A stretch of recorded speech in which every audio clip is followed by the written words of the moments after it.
नमस्कार। आज हम कारक प्रकरण में पंचमी विभक्ति का अध्ययन करेंगे। चतुर्थी विभक्ति का अध्ययन हमने इससे पहले में किया था।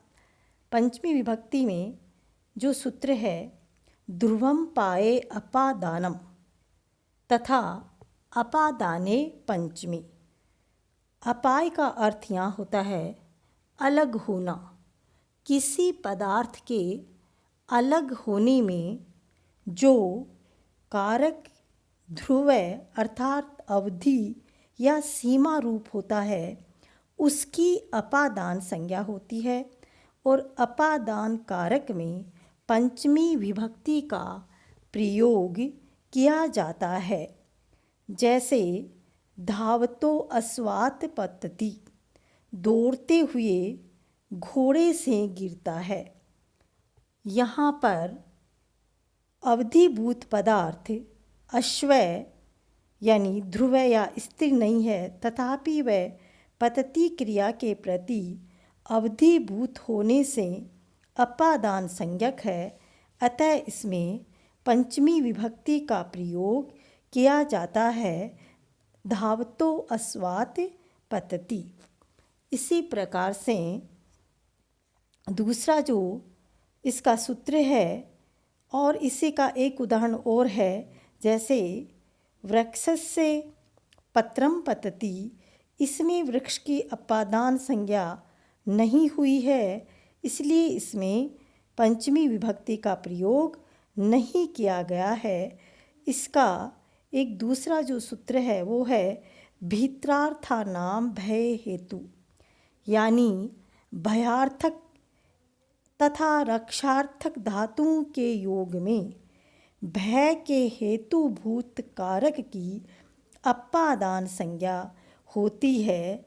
इसका उदाहरण है चोरात विभेति, चोर से डरता है। यहाँ चोर है जो भय का हेतु है, इसलिए यहाँ इसमें भीत्रार्थानाम भय हेतु सूत्र से चोरात में पंचमी विभक्ति का प्रयोग हुआ है, क्योंकि इसकी अपादान संज्ञा और अपादान संज्ञा के पश्चात उसमें पंचमी विभक्ति का प्रयोग होता है। अगला जो इसी का सूत्र है वारणार्थानामीप्सित है। वारण का अर्थ है निवारण करना अथवा रोकना। वारण अर्थ वाली धातुओं के प्रयोग में इप्सित वस्तु की अर्थात जिसे हटाने की चाह हो तो उसकी अपादान संज्ञा होती है। इसका उदाहरण है यवेभ्यो गाम वारयति, यवों से गायों को हटाता है। यहाँ यवों से हटाना चाहता है, अतः इप्सित पदार्थ यहाँ क्या है, यव है। अतः वारणार्थानामीप्सितः सूत्र से इसकी अपादान संज्ञा और उसमें पंचमी विभक्ति का प्रयोग अपादाने पंचमी यानी अपादान में पंचमी विभक्ति का अपन प्रयोग करते हैं। अतः यवेभ्यो गाम वार्यते, यहाँ पे पंचमी विभक्ति का प्रयोग हुआ है। इसी प्रकार से इसका अगला सूत्र है पराजेर सोढ़। परा उपसर्ग पूर्वक जी धातु के योग में जो असह्य होता है उसकी अपादान संज्ञा होती है। इसका उदाहरण है अध्ययनात् पराजयते, वह है अध्ययन से भागता है। अध्ययन उसके लिए असह्य या कष्टप्रद है, परंतु अठाने अतः यहाँ पर अध्ययनात् पराजयते में जो परा उपसर्ग पूर्वक जी धातु है उसके योग में उसकी अपादान संज्ञा और अपादाने पंचमी से अपन इसमें पंचमी विभक्ति का प्रयोग किया जाता है। इसी का सूत्र है अगला कि अंतर्घोयेना दर्शनम इच्छति।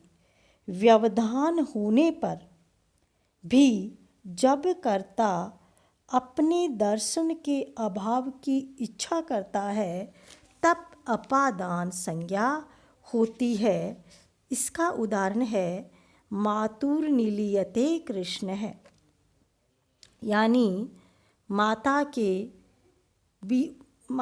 को देखने में कृष्ण छुप जाता है।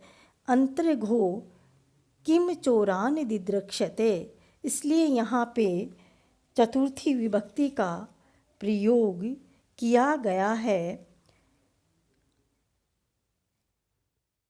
इसी प्रकार से विभाषा गुणे स्त्रियाम, जो गुणवाचक शब्द हेतु भी हो और स्त्रीलिंग में न हो तो उससे भी विकल्प से पंचमी विभक्ति का प्रयोग होता है, और जहाँ ये सूत्र काम में नहीं करता वहाँ उसमें तृतीया विभक्ति का प्रयोग किया जाता है। इस प्रकार से पंचमी विभक्ति के लिए हम ये सूत्र काम में लेते हैं और इन जगहों पर पंचमी विभक्ति का प्रयोग होता है।